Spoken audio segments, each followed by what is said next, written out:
You shall make fringes upon the four quarters of your cloak, with which you shall cover yourself.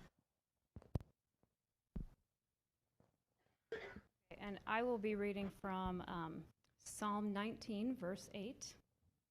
The commands of the Lord are radiant, giving light to the eyes. And the Brit Hadashah portion, Matthew 9, verses 20 through 22. And behold, a woman who had suffered from a discharge of blood for 12 years came up behind Yeshua and touched the fringe of his garment. Fringe. For she said to herself, if I only touch his garment, I will be made well. And Yeshua turned, and seeing her, he said, take heart, daughter, your faith has made you well. Amen. So I love the talit. Don't you love it? Looks good on me, right? All right, so I'm going to be a little bit blunt with you all here today. If any of you feel uncomfortable or put off by my wearing the talit this morning because it is not tradition for a woman to wear one, then please do know it is not my purpose to go out of my way just to be provoking and contrary, okay? The talit is central to what I will be talking about today, so naturally it serves as a proper prop.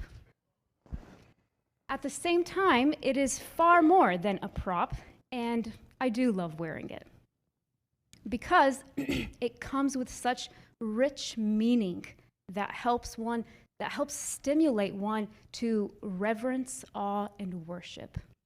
And so this morning, I do hope and pray that God can use this drosh to remind us all of something bigger and better than rote tradition. Indeed, in fact, if mere tradition is the first thing that we are reminded of in seeing things like talits and tassels, menorahs and mezuzahs, or mezuzot, then I dare say we have forgotten the biblical foundation that such reminders and traditions were built upon in the first place. And we all ought to check our hearts, including myself, because these are symbols meant to remind us of beautiful biblical truths that lead us straight to the heart of God. Okay, so out of all the random and difficult passages of this week's Torah portion, which is why nobody signed up for it, and I had to do it. So this week's, out of all those passages, which range from, listen here, rebellious sons, hanging, gender distinctions, bird nests, proof of virginity, and really the protection from slander and accusations that these rules actually gave to the wives in that day. Anyway, and so out of all these other miscellaneous laws that just seem random and are difficult, I chose not only the shortest, but also the easiest command to talk about. Tassels, okay? Also known as tzitzit. Okay, so the command in Deuteronomy to make tassels is actually a repeat of the fuller command given in Numbers 15. And here in Numbers 15, verses 38 through 39 says, speak to the Israelite people and instruct them to make for themselves fringes, or tzitzit, on the corners of their garments throughout the ages. Let them attach a cord of blue to the fringe at each corner. That shall be your fringe. Look at it and recall all the commandments of the Lord and observe them, so that you do not follow your heart and eyes in your lustful urge. Okay. So, firstly, there are many ways that we can approach this subject and so many different directions we can take and talk about because, again, there's so much tradition and debate on this subject regarding tassels. But this morning, we're not going to get caught up in the traditions or the debates. I'm going to go straight into the why question, because God gives it to us straight. And it's not every command actually comes with such an obvious explanation or insight into God's reasons and his heart behind the rule. Look at it, he says, and recall all the commandments of the Lord and observe them, so that you do not follow your heart and your eyes in your lustful urges. So the heart of God for tassels is zachor, right? Remembrance, to remember. And in fact, this is very proper to the book of Deuteronomy because the book of Deuteronomy is filled with command after command to remember. Do not forget. Write it upon your hearts. Wear it upon your clothes. Okay? It's so repetitive. And it's that way because remembering rightly leads to the right heart, to loving and worshiping rightly before God. And the right heart leads to right living, to obedience. So again, remembering rightly leads to a right heart, which leads to right living. Remembering that they were once slaves in Egypt, which is, again, seen all over again and again as God's reasoning for why Israel should keep the commandments. So remembering that they were slaves in Egypt would inspire within them a compassionate heart toward the foreigner and the stranger living in their land, and it would ensure that Israel would treat them well, because they were once slaves in Egypt. Remembering that God gave them a fruitful and prosperous land that they did not work, they did not sow, and they did not themselves produce, will inspire humility and heartfelt thanksgiving before the Lord for his abundant generosity. And then they can follow in the command to be generous by not reaping the edges of their fields, so that the poor and the stranger and the widow like Ruth can glean from.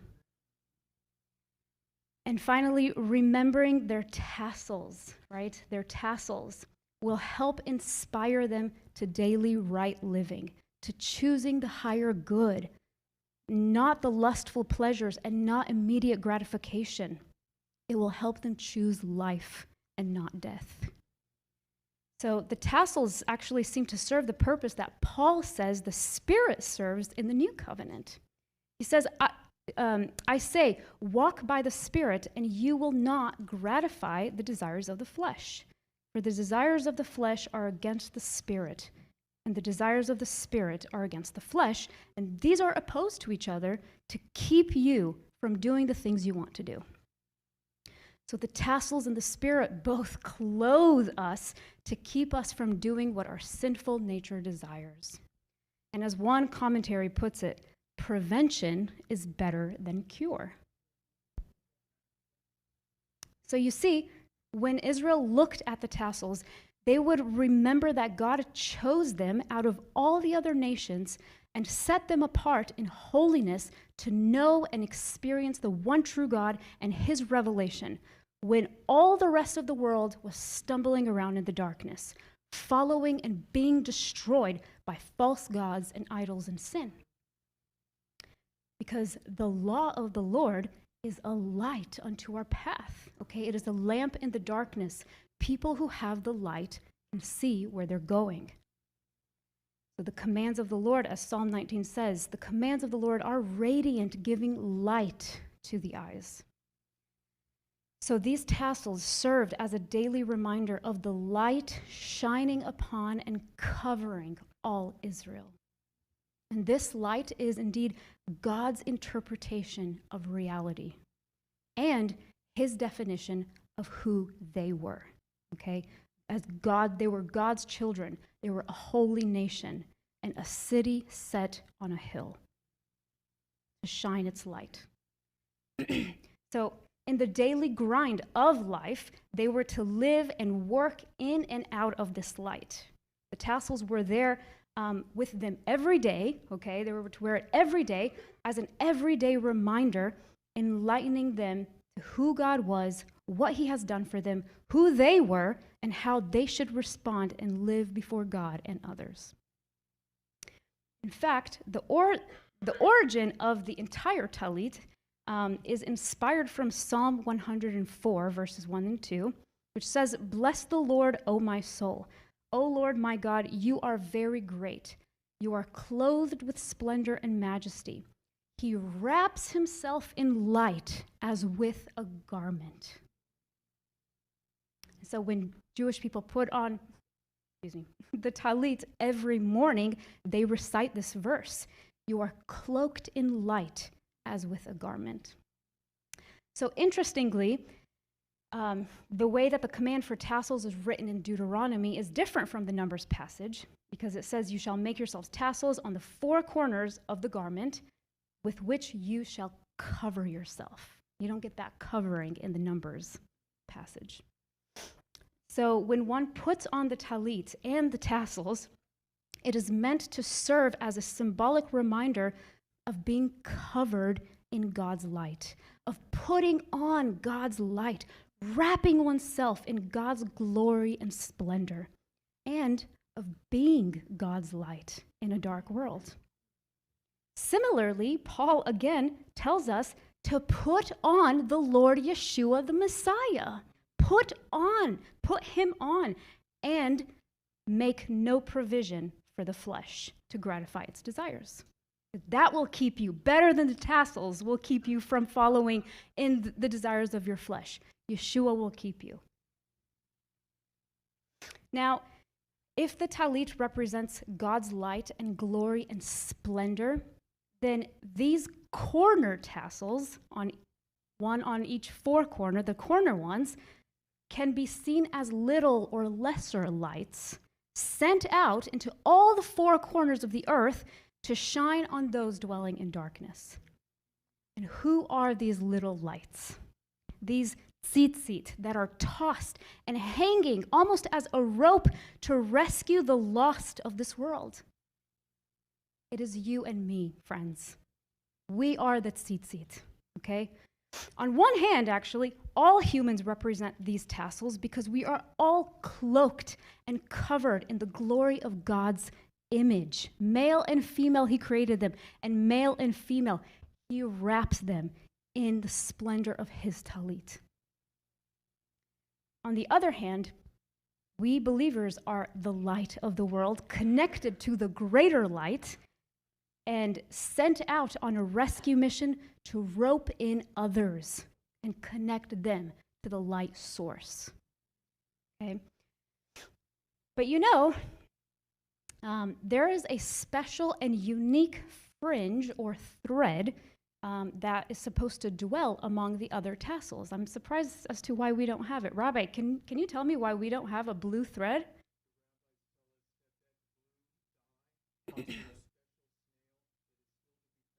Somewhere in the desert. Go figure.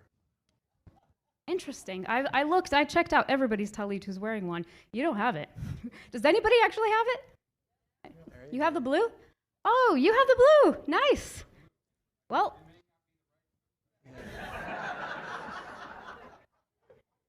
I don't know. I do not know. But that's good. That's awesome. I was looking for that. Okay. So this blue, God commanded to attach a cord of blue to the fringe at each corner. Now, what is this cord of blue and why blue? And which blue, really, right? What color blue, Lord? What shade? Well, interestingly enough, do you know where else we see the color blue commanded by God? Huh? Yes, in the tabernacle, the Mishkan. So a cloth of perfect blue was perfect blue. That's the color blue you should be, perfect blue. A cloth of perfect blue was to be spread over the ark of the testimony and over the table of the presence, along with all the vessels. Blue curtains were to adorn the tabernacle, and blue was also used in the uniform of the high priest. A blue cloth also was to cover the lampstand and the altar. The blue cloth is mentioned 5 times as a covering over the tabernacle. But also, guess what? A single mention of a scarlet cloth was to cover specifically the bread on the table of the presence. So all of this blue indicated that this was the dwelling place of the King of Kings, because blue is a color for royalty and also divinity. So it is the dwelling place of the divine King. So if it's not obvious by now, Yeshua is that blue thread among all of us tassels, okay? He is the light of the world and a better ark of God's testimony, a better ark, right, of his word. His flesh was the ark, but he himself is the testimony. God's testimony sent out into all the corners of the earth, all the four corners of the earth, to enlighten our eyes to the truth of God and to keep the law perfectly for us, not just be reminded that we should keep the law, but he kept the law perfectly for us, and to wrap us in his robes of righteousness, or his talit of righteousness and glory, to cover us. So the blue means that he does all this as divine royalty. But what do you think the scarlet cloth on the bread and on the table signifies? That the divine king will be poured out like wine, okay? Broken like the bread of the presence, and slaughtered like the lamb on the altar. All these places that are covered in blue was what the divine king where he would be slaughtered. Okay, so the scarlet cloth represents the blood of the divine king, and his blood and his body will usher in a new covenant, as we know, the forgiveness of sins and of healing. And this is what the woman grasped for when she grasped for that blue thread on the divine king's tassels. That is what she grasped for. Shabbat shalom.